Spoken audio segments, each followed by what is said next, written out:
이제 내일 모레까지 해서 우리가 제3차 40일 특별 새벽 기도에 영원하신 왕 하나님의 DNA, 그분께서 우리 하나님이시고 아버지이시고 우리가 그분의 자녀여서 그분과 함께하는 삶에 우리가 특징적으로 보이는 우리의 삶의 믿음의 본질, 하나님께로부터 물려받은 놀라운 어떤 은혜, 이거에 대해서 반복적으로 등장하는 여러 특징과 상황들을 우리가 점검하고 있습니다. 이제 거의 마지막으로 와서 히스기야의 아들인 므낫세에 대해서 오늘 같이 말씀으로 붙잡고 싶습니다.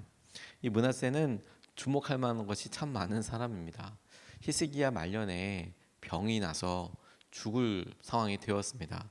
그가 하나님께 간절히 기도합니다. 병을 향하여서 살려달라고. 하나님, 제가 잘한 것도 있다면 혹시 저 좀 살려달라고 기도하는데, 그 마음과 그 간절함이 하나님께 닿아서 그를 주님께서 치료하여 주십니다. 치유하여 주십니다. 그래서 15년의 삶을 연장하여 주십니다. 므낫세가 왕이 됐을 때 12살이었으니까 히스기야가 병에 걸려서 죽을 뻔했다가 치유돼서 다시 삶을 15년 동안 이어나갈 때 얻었던 아들입니다. 그러니까 어떤 의미로 보면 기도의 결과 중에 한 명이고, 그리고 하나님께서 보시기에 혹은 히스기야가 보기에도 참 귀하고 믿음 생활을 할 만한 정말 대단한 그런 아들이었음에도 불구하고 이스라엘 남유다의 역사에서 아주 꼽힐 만큼 악한 왕이기도 했습니다. 너무 안타깝게도 부모는 믿음으로 다시 이스라엘을 개혁하고 열심으로 믿음 생활을 하려고 했지만 그 아들은 전혀 그렇지가 않았어요. 근데 이곳에서 주는 특별한 우리가 깨달아야 될 바가 있다고 싶습니다. 하나님께서 그의 삶을 다루시고 이끌어 가실 때에도 여전히 왕의 DNA, 영원하신 왕이신 우리 하나님께서 어떻게 다루고 계시는지, 어떤 일들을 결과로 이끌어내시는지를 우리가 주목하고 은혜로 붙잡을 수 있겠다고 싶어요. 첫 번째로 그의 삶에 겸손이라는 중요한 키워드, 중요 단어가 이렇게 떠오르게 되는데, 겸손을 위해서 그가 겸손할 때까지 있었던 어려움, 고난을 우리 징계라고 부르죠. 근데 그의 삶에 그게 있었습니다. 10절에서 12절까지 말씀을 보면 이렇게 이야기하고 있습니다. 주님께서 므낫세와 그의 백성에게 말씀하셨으나 그들이 듣지 않았으므로 아시리아 왕의 군대 지휘관들을 시켜 유다를 치게 하시니 그들이 므낫세를 사로잡아 쇠사슬로 묶어 바벨론으로 끌어갔다. 므낫세는 고통을 당하여 주 하나님께 간구하였다. 그는 조상의 하나님 앞에서 아주 겸손해졌다고 이야기하고 있어요. 열왕기 하하의 말씀에는 보다 더 구체적으로 자세하게 므낫세에 대해서 설명하고 있지만, 이 역대 하가 기록하고 있는 보여주고 있는 시선에 대해서 주목하고 싶습니다. 므낫세가 어떤 악한 일을 행했다, 이런 일들을 교차해서 살펴보는 것보다 므낫세가 악하게 하나님 앞에 행동했을 때 하나님께서 그에게 어떤 일들을 하셨고 그 일에 대한 결과 혹은 목적이 무엇이었는가가 역대하에는 명확하게 기록되어 있는 거예요. 그게 뭐냐? 하나님께서 그를 가만히 보고 계시지 않으셨어요. 악한 그를.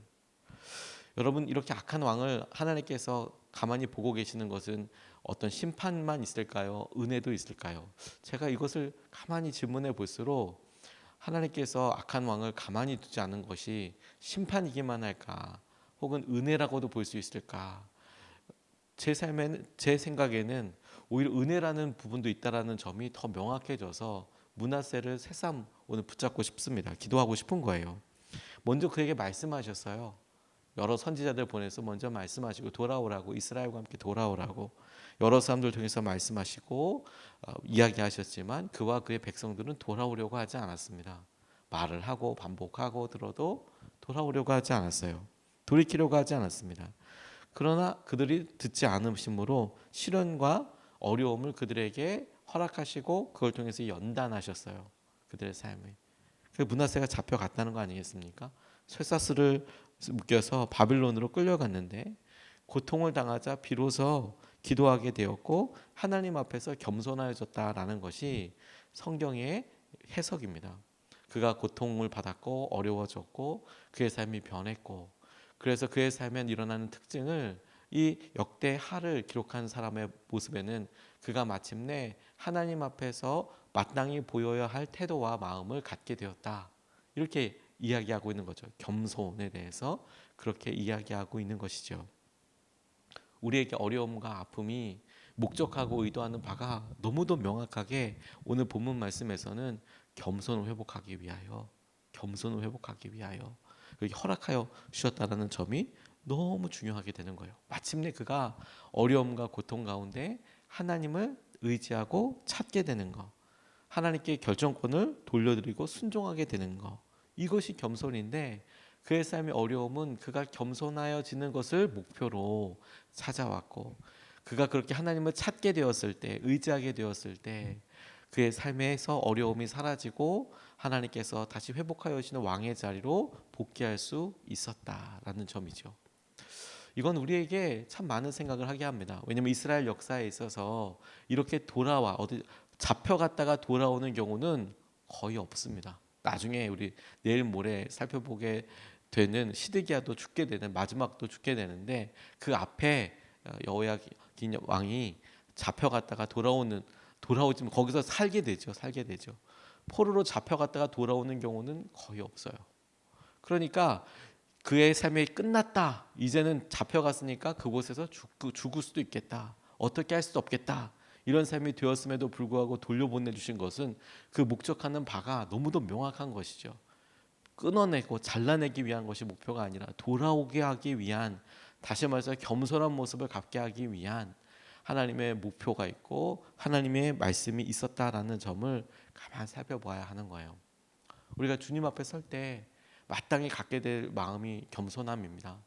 각각 다른 사람보다 자기를 낮게 여긴다, 그래서 하나님 예수 그리스도의 마음이다라고 생각하는 이 겸손은, 하나님 제가 못합니다, 안 됩니다, 이런 생각을 겸손이라고 하는 게 아니라, 하나님 저는 하나님께서 하실 여러 은혜와 마음들 가운데 다른 사람들도 더 낫습니다, 그리고 하나님 앞에 저는 이런 사람입니다 라고 하나님과 나 사이의 관계와 태도를 명확하게 깨닫고 알게 하는 것이죠.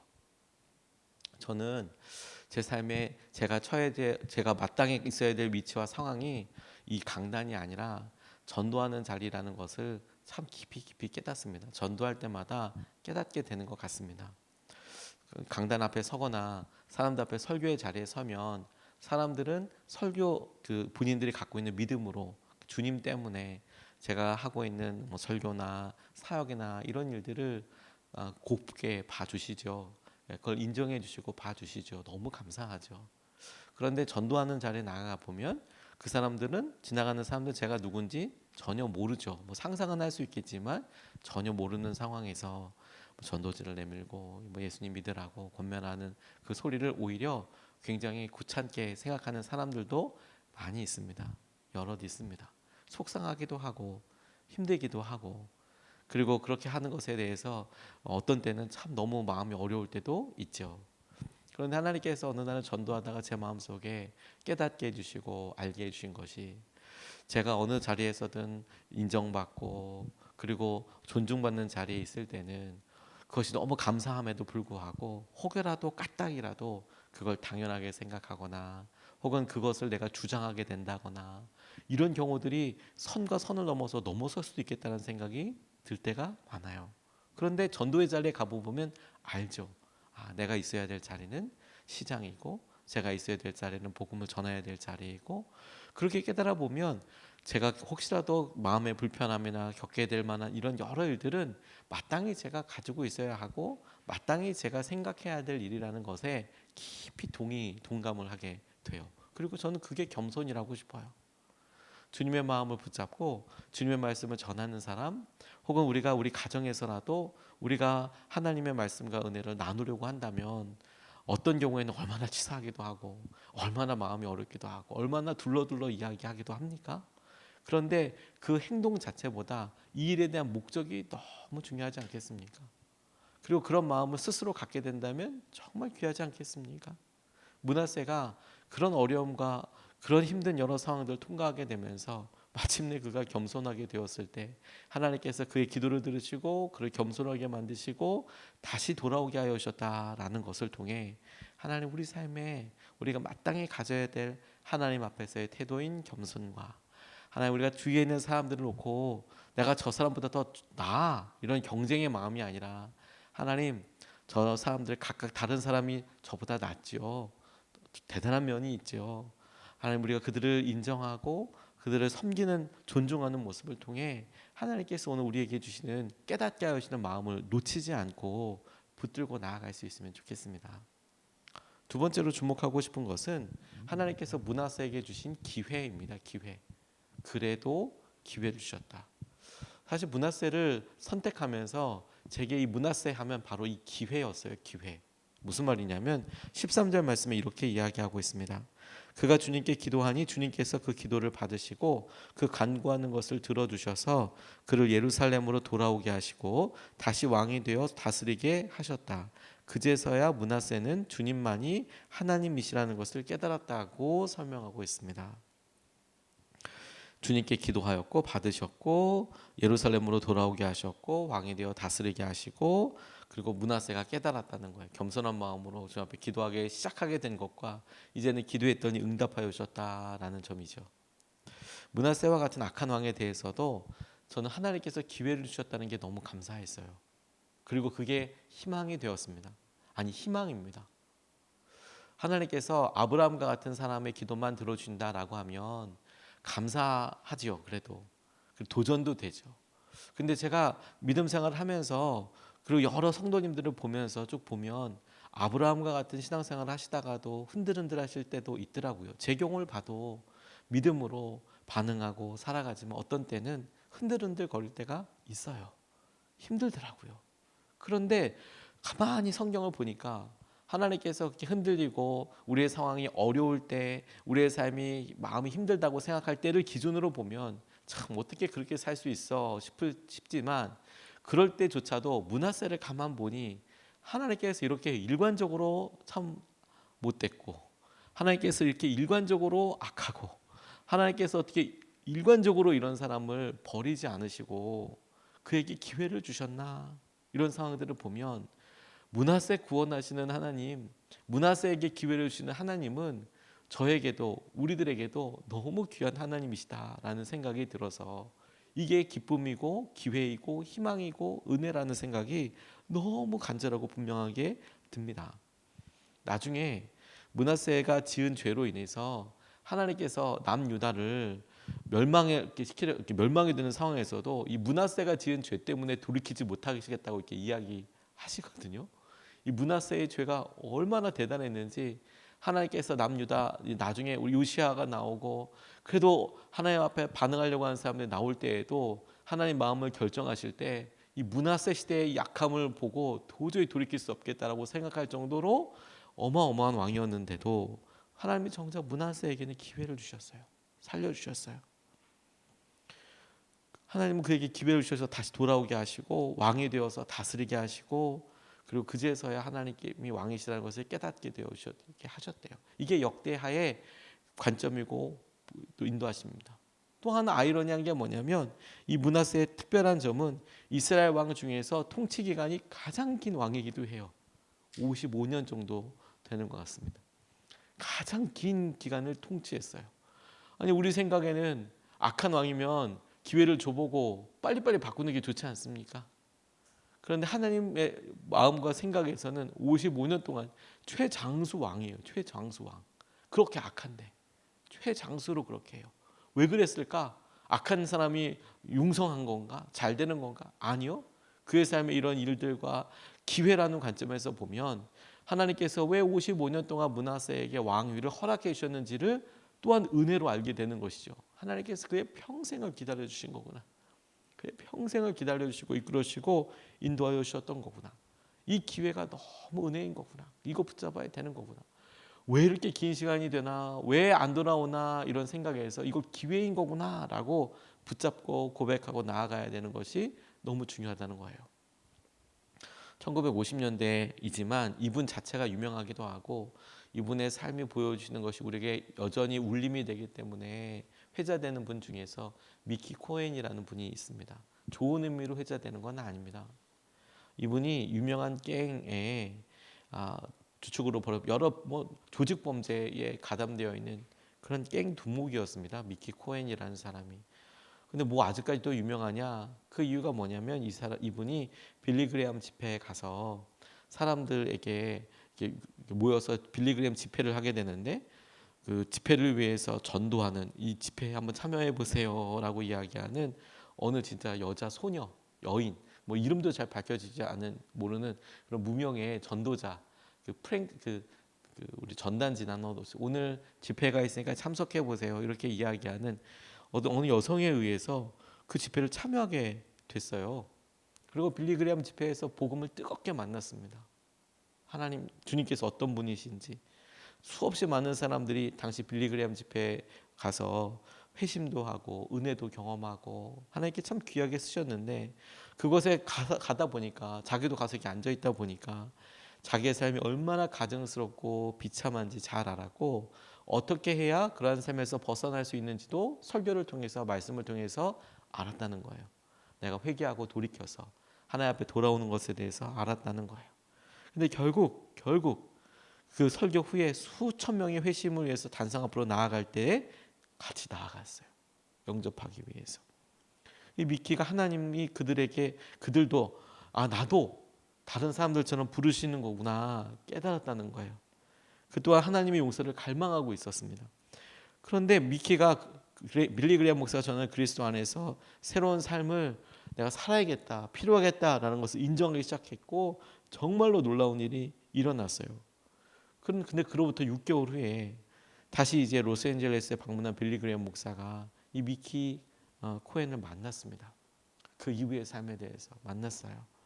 근데 너무 안타까운 것은 이 미키 코헨의 삶이 아무것도 변하지 않았다는 거예요. 그래서 유명한 사람이에요. 아무것도 변하지 않았다는 거예요. 복음을 만나고 뜨겁게 회심을 했지만 여전히 마약 거래를 하고 다른 사람들을 강압적으로 괴롭히고 그러고 있더라는 거예요. 겉모습은 매우 화려하고 여전히 조직에, 갱에 자기가 두목이어서 여전히 화려한 삶을 살고 있었지만 정작 내면은 너무도 비참하게 살고 있더라는 거예요. 그래서 빌리 그레함 목사가 정말 그리스도인이 되겠다면 갱으로 살아가면 안 된다라고 미키에게 경고하고, 개인적으로 미키는 계속 재출발하라고 계속 얘기하는데 미키 스스로가 나 재출발하기는 늦었다고 단정합니다. 근데 그럼에도 불구하고 이 빌리 그레함 목사가 계속 그 문제를 가지고 계속 도전하니까 미키는 자신이 누리고 있는 부와 쾌락을 버리기 힘들다고 솔직하게 시인하여, 그리고 결국에는 돌아오지 않습니다. 결국에는 그의 삶이 변하지 않아요. 결국에는 그냥 깽으로 죽어요. 안타깝게도. 이게 우리 삶에 하나님께서 주시는 기회라고 싶어요. 돌이켜라. 다시 할 수 있다. 용기를 내라. 므낫세 왕이 우리에게 주시는 하나님의, 깨닫게 해 주님의 은혜가 바로 그와 같다고 싶어요. 하나님은 영원하신 우리의 왕이십니다. 그 왕의 DNA, 우리의 아버지이시고 우리의 아들이에요. 우리가 주님의 자녀입니다. 우리를 포기하지 않고 기회를 주세요. 그 기회 가운데 주님께서 우리를 붙드세요. 돌이키라고 이끌어 주세요. 그 은혜를 오늘도 우리가 붙잡고 하나님 하시는 것을 함께 누릴 수 있으면 좋겠습니다. 두 가지 말씀을 같이 나눴습니다. 첫 번째로 겸손을 위한 징계더라. 징계까지 가지 말고 빨리 겸손한 모습으로 하나님 앞에 마땅히 취해야 될 우리의 자세를 유지하고, 하나님께서 우리에게 말씀하신 성경의 말씀대로 우리의 모습을 깨닫고 그 자리에서 우리가 믿음으로 반응할 수 있으면 좋겠습니다. 두 번째, 주님께서 그래도 기회를 주시더라. 오늘 므낫세가 여러분들에게, 저와 여러분들에게 위로가 될 수 있으면 좋겠습니다. 내가 이렇게 힘들고 연약하고 반복적으로 무너지지만 므낫세도 구원하시는 하나님, 므낫세에게도 기회를 주시는 하나님, 우리에게도 기회를 주시고 이끌어 주신다고 싶어요. 하나님, 우리를 붙잡아 주시고 이끌어 주십시오. 이걸 붙잡고 두 번 나눠서 같이 기도하겠습니다. 첫 번째로 주님 앞에서와 사람들 앞에서 겸손하게 하시며 주님의 인도하심을 따르게 하여 주십시오. 우리가 교만함에 매여서 함부로 말하고, 하나님, 우리가 이런 결정과 상황들에 우리가 하나님 앞에서, 사람들 앞에서 겸손하게 하시고 주님의 인도하심을 따라가게 하여 주십시오. 따르게 하여 주십시오. 하나님의 은혜를 붙잡게 하여 주십시오. 우리가 첫 번째로 같이 함께 기도하시겠습니다.